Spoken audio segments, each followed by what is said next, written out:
आपको सबको नमस्कार। पूरे देश भर में कोरोना बहुत तेज़ी से बढ़ रहा है। दिल्ली में भी पिछले कुछ दिनों से, पिछले 10 से 15 दिन में इतनी तेज़ी से कोरोना बढ़ा है। दिल्ली में ये चौथी वेव है। इसके पहले 3 वेव्स दिल्ली के अंदर आ चुकी है और हम सब दिल्ली वासियों ने मिलके उसका बड़े अच्छे से मुकाबला किया और वो ठीक हो गया। अब ये चौथी वेव आई है जो बेहद ख़तरनाक है, बहुत तेज़ी से बढ़ रहा है। इतना तेज़ी से बढ़ रहा है कि बहुत सारे लोगों की समझ के बाहर है। जैसे कुछ दिन पहले तक, मिड मार्च तक लगभग 200 से भी कम केस प्रतिदिन आने चालू हो गए थे, इतना कम हो गया था। और कल के 24 घंटे की जो रिपोर्ट अभी थोड़ी देर में आज शाम तक पब्लिश होगी, दिल्ली में 10,732 केस पिछले 24 घंटे में आए हैं। 10,732 केस पिछले 24 घंटे में। उसके पिछले 24 घंटे में 7,900 केस आए थे। उसके पिछले 24 घंटे में 8,521 केस आए थे। मतलब आप देखिए कि पिछले 3 दिन के अंदर ही कितनी तेज़ी से बढ़े हैं।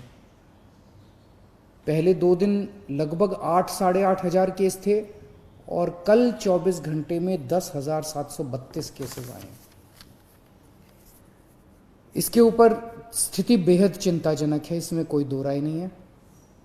लेकिन आपकी सरकार पूरी तरह से स्थिति पे नज़र रखे हुए, मैं स्वयं इसके ऊपर नज़र रखे हुए हूँ और जो भी करने की ज़रूरत है हम वो सब कर रहे हैं, सबका सहयोग ले रहे हैं। इस वक्त हम मोटे मोटे तौर पे 3 स्तर पे काम कर रहे हैं। एक है कि किस तरह से कोरोना को फैलने से रोका जाए। इसमें खास तौर से सरकार अकेले बहुत कुछ नहीं कर पाएगी। दिल्ली वासियों को, आपको सबको इसमें सहयोग देना पड़ेगा। आपने पहले भी बहुत सहयोग दिया, हर बार सहयोग दिया। हर बार जब भी वेव आई, दिल्ली के लोगों ने बढ़ चढ़ के सहयोग दिया। किसी और के लिए नहीं, हमें अपने लिए, अपने स्वास्थ्य के लिए, अपने परिवार के लिए बढ़ चढ़ के कोरोना के सभी प्रोटोकॉल्स फॉलो करने पड़ेंगे। अपनी सेहत अपने हाथ है। अगर हम, अपनी सुरक्षा अपने हाथ है। जो 3 चीज़ें बार बार बोलते हैं, मास्क पहन के रखिए, सोशल डिस्टेंसिंग कीजिए और बार बार हाथ धोते रहिए।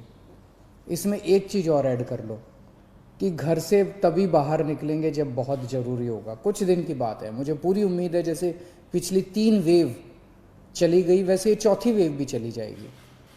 तो अभी फ़िलहाल ज़्यादा से ज़्यादा कोशिश करें कि घर पे ही रहें, घर से बाहर तभी निकलें जब बहुत ज़रूरी हो।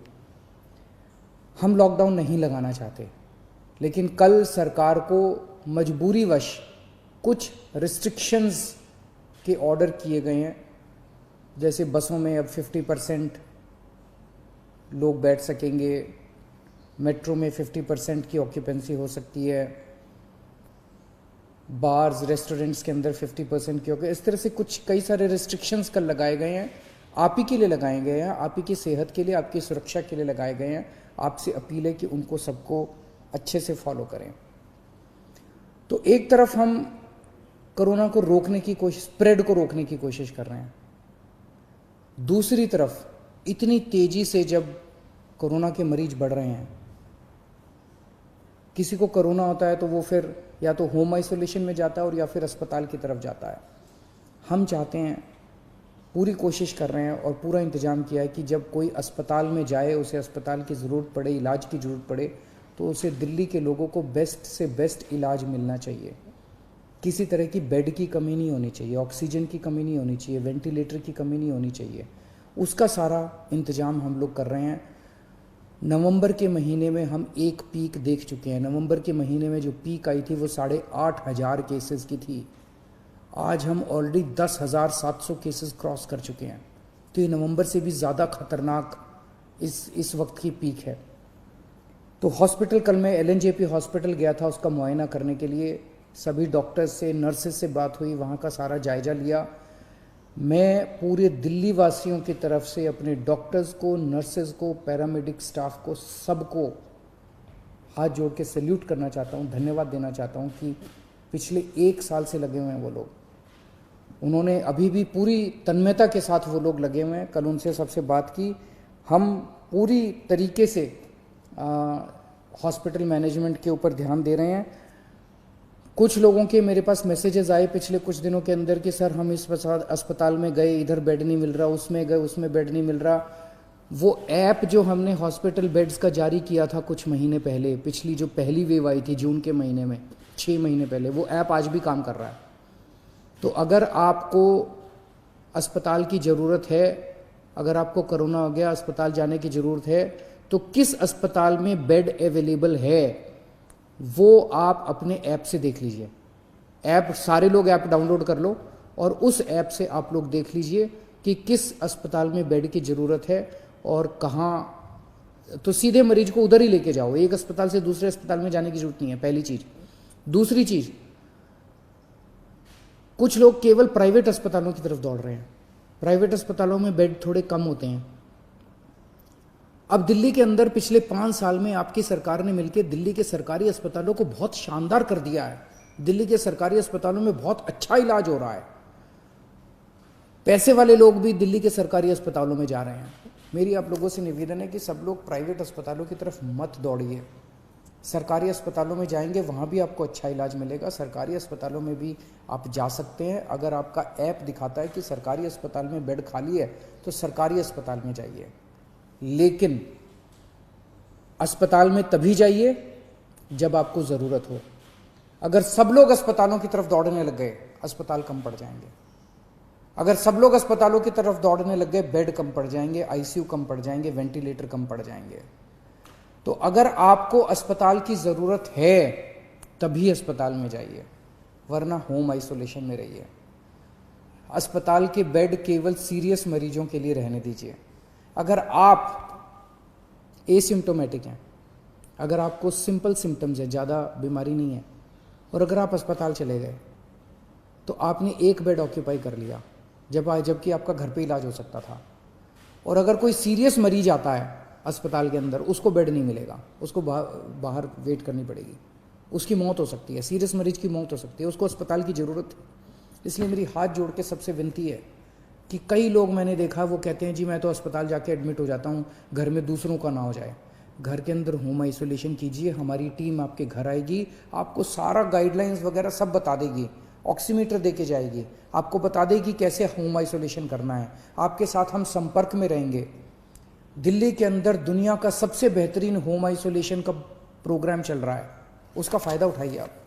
तो इसमें आप सब लोगों की मेरे को सहयोग की ज़रूरत है कि जब तक अस्पताल में जाने की ज़रूरत ना हो, अस्पताल मत जाइए। अस्पताल के बेड सीरियस मरीजों के लिए खाली रखिए, ये सबसे ज़रूरी है इस टाइम। अपने को हॉस्पिटल मैनेजमेंट सबसे ज़रूरी है। दुनिया भर के अंदर मैंने देखा है किस तरह से अस्पताल कम पड़ जाते हैं। इतनी तेज़ी से फैलने वाली बीमारी है कि अस्पताल अगर कम पड़ गए तो फिर बड़ी दिक्कत हो जाएगी। मैंने पहले भी कहा था लॉकडाउन के लिए कि लॉकडाउन के पक्ष में मैं नहीं हूँ। मुझे लगता है कि लॉकडाउन कोरोना से जूझने का समाधान नहीं है। लॉकडाउन किसी भी सरकार को तब लगाना चाहिए जब उसकी अस्पतालों की व्यवस्था कोलैप्स कर जाए और उसको ज़रूरत हो कि लॉकडाउन से कोरोना की गति धीमी हो जाती है। अभी अस्पताल की व्यवस्था हमारे कंट्रोल में है, आपका सहयोग चाहिए। अगर आपका सहयोग मिलता रहा और अस्पताल की व्यवस्था काबू में रही, हमें दिल्ली में लॉकडाउन लगाने की ज़रूरत नहीं पड़ेगी। लेकिन अगर अस्पतालों के अंदर बेड्स की कमी होने लग गई और अगर अस्पतालों के अंदर बेड्स नहीं मिलने लगे तो कहीं ऐसा ना हो कि दिल्ली में लॉकडाउन लगाना पड़े। हम दिल्ली में लॉकडाउन लगाना नहीं चाहते, आपका सहयोग चाहिए। और तीसरी चीज़ एक हम कर रहे हैं कि स्प्रेड नहीं होना चाहिए, दूसरा हॉस्पिटल मैनेजमेंट, और तीसरा वैक्सीनेशन। आज एक बहुत अजीब विरोधाभास है। कोरोना की दवाई आ गई है, वैक्सीन आ गया है, और उसके बावजूद कोरोना इतनी तेज़ी से फैल रहा है। हमें कोरोना को हराने के लिए कोरोना से ज़्यादा स्पीड पे वैक्सीनेशन करना चाहिए था। जिस तेज़ी से कोरोना फैल रहा है उससे ज़्यादा बड़ी स्पीड से अगर हम वैक्सीनेशन कर देते, हम कोरोना को काबू कर सकते थे। हमारी कोरोना की गति बहुत धीमी है। मैंने केंद्र सरकार से कई बार हाथ जोड़ के निवेदन किया है, केंद्र सरकार को चिट्ठी भी लिखी है, प्रधानमंत्री जी को भी चिट्ठी लिखी है कि ये जितने रिस्ट्रिक्शन लगा रखे हैं वैक्सीनेशन के ऊपर, सब रिस्ट्रिक्शन हटा दीजिए। अभी तो ऐसी ज़रूरत है कि सरकार, हमारी सरकार तैयार है, दिल्ली सरकार तैयार है, हम घर घर जाके कोरोना की वैक्सीन लगाने को तैयार हैं। हमारे स्टाफ जो है वो घर घर जाके वैक्सीनेशन लगाने को तैयार है। 2 महीने 3 महीने के अंदर, मैं अभी मुख्यमंत्रियों की जब बैठक हुई उसमें और भी 2-3 मुख्यमंत्रियों ने कहा कि हम 3 महीने के अंदर पूरे अपने राज्य को कोरोना की वैक्सीन लगा देंगे, आप ये रिस्ट्रिक्शंस हटा दीजिए, 45 साल से ऊपर वालों को लगेगी। दिल्ली के अंदर जो मेरा डेटा है वो ये दिखाता है कि 65% मरीज दिल्ली के अंदर जो अब कोरोना के आ रहे हैं वो 35 साल से कम उम्र के हैं। तो अगर 65% मरीज 35 साल से कम उम्र के हैं तो कोरोना रुकेगा कैसे? कोरोना की साइकिल कैसे टूटेगी? वो तो तभी टूटेगी ना जब वैक्सीनेशन लगेगा। तो मेरी केंद्र सरकार से निवेदन है, केंद्र सरकार ने बहुत रिस्ट्रिक्शन लगा रखे हैं कि सेंटर नहीं खोल सकते, ज़्यादा सेंटर नहीं खोल सकते, इस उम्र से कम लोगों को नहीं दे सकते। अभी तो हमें लार्ज स्केल के ऊपर, युद्ध स्तर के ऊपर सारी मशीनरी हमें वैक्सीनेशन के ऊपर लगा देनी चाहिए। इससे बड़ा विरोधाभास क्या हो सकता है कि हमारी वैक्सीन आ गई और उसके बावजूद हम कोरोना से लड़ रहे हैं, कोरोना इतना तेजी से फैल रहा है। तो अगर हम कोरोना की वैक्सीनेशन बहुत तेज कर दें तो ये इसका एक समाधान हो सकता है। कुछ लोगों के मन में, जैसे अभी पूरे देश भर से रिपोर्ट आई, एक अस्पताल में 37 डॉक्टर्स जिन लोगों को वैक्सीन लगी थी, दोनों डोज लगी थी, उनको भी कोरोना हो गया। एक और उत्तर प्रदेश से एक अस्पताल से रिपोर्ट आई, एक महाराष्ट्र से एक अस्पताल से, कि कई सारे ऐसे लोग हैं जहाँ पे जिन लोगों ने दोनों डोज ले ली उसके बावजूद भी कोरोना हो रहा है। तो लोग पूछ रहे हैं कि यार ये वैक्सीन लगाने से कोई फ़ायदा है? तो मैंने कई एक्सपर्ट से बात की, कई डॉक्टर से बात की, उन सब का ये कहना है कि वैक्सीन लगाने से आपको सीरियस बीमारी नहीं होती, कोरोना दोबारा हो सकता है। वैक्सीन लगाने के बावजूद भी आपको मास्क पहनना चाहिए, सारी प्रिकॉशन लेनी चाहिए, लेकिन कोरोना फिर भी हो सकता है, लेकिन वो कोरोना सीरियस नहीं होगा, आपकी डेथ नहीं होगी, आपको हो सकता है आईसीयू में जाने की जरूरत ना पड़े, कोरोना की सीरियसनेस काफ़ी कम हो जाएगी। इसीलिए वैक्सीन का फ़ायदा है। तो जो लोग आज, केंद्र सरकार जब भी इसको खोलेगी रिस्ट्रिक्शंस को, बहुत अच्छी बात होगी, लेकिन जो लोग आज एलिजिबल हैं, 45 साल से ऊपर की उम्र के हैं, वो तो कम से कम सारे तुरंत जाके कोरोना की वैक्सीन लगवा लीजिए, अपनी सेफ्टी के लिए, अपने परिवार की सेफ्टी के लिए। हमने टेस्ट्स दिल्ली में बहुत ज़्यादा बढ़ा दिए हैं। पिछले कुछ दिनों पहले तक 80-85 हज़ार टेस्ट डेली हो रहे थे और पिछले कुछ दिनों से 1,10,000 टेस्ट डेली हो रहे हैं। रात दिन पूरा स्टाफ, पूरे ऑफिसर्स काम करने में लगे हुए हैं और आपकी सेहत के लिए जो भी ज़रूरत पड़ेगी हम सभी करेंगे। मेरी सभी पॉलिटिकल पार्टीज से निवेदन है, अपील है, आइए सब मिलके काम करते हैं। ये वक्त राजनीति करने का नहीं है, ये वक्त एक दूसरे के ऊपर फिंगर पॉइंटिंग का नहीं है, ये वक्त एक दूसरे के ऊपर छीटाकशी करने का नहीं है, बाद में कर लेंगे राजनीति।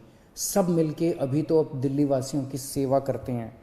और मैं सभी लोगों से अपील करता हूँ, पिछली बार आप सबने सहयोग किया था, हम केंद्र सरकार से पूरा सहयोग ले रहे हैं। मैं सभी डॉक्टर्स से अपील करता हूँ, सभी डॉक्टर्स की एनजीओ से अपील करता हूँ, सभी धार्मिक संस्थानों से मैं हाथ जोड़ के अपील करता हूँ, सभी सामाजिक संस्थानों से, एनजीओ से अपील करता हूँ कि ये चौथी वेव बेहद खतरनाक है इंसानियत के लिए। हम सब लोग फिर से एक साथ जुड़ें और इस चौथी वेव का सामना करें। कुछ लोग कहते हैं, जब मैं उनको कहता हूँ कि मास्क क्यों नहीं पहना हुआ, कहते हैं सर 1 साल हो गया, अब थक गए हैं। अब ये सोचो, वो डॉक्टर जो 1 साल से और नर्स और जो पैरामेडिक स्टाफ 1 साल से अस्पताल के अंदर रात दिन 24 घंटे आपका इलाज कर रहा है, वो नहीं थका? वो तो आपसे ज़्यादा थक गया है। अगर वो 24 घंटे पिछले 1 साल से काम कर सकता है, अपनी ज़िंदगी दांव पे लगा के कर सकता है, तो आप कम से कम मास्क तो पहन ही सकते हैं। और ये थकने से तो आप ही की ज़िंदगी खतरे में पड़ती है। ये थकना अलाउड नहीं है अपने लिए। तो मैं फिर से आप सबसे यही अपील करूंगा कि बड़ा कठिन दौर है और सब लोग, मैं समझता हूँ कुछ दिन की बात है, कुछ दिन के अंदर, जैसे पिछले 3 पीक दिल्ली वासियों ने जम के इसको ठीक किया था, इस बार भी सब मिलके चौथी पीक का मुकाबला करेंगे। बहुत बहुत शुक्रिया।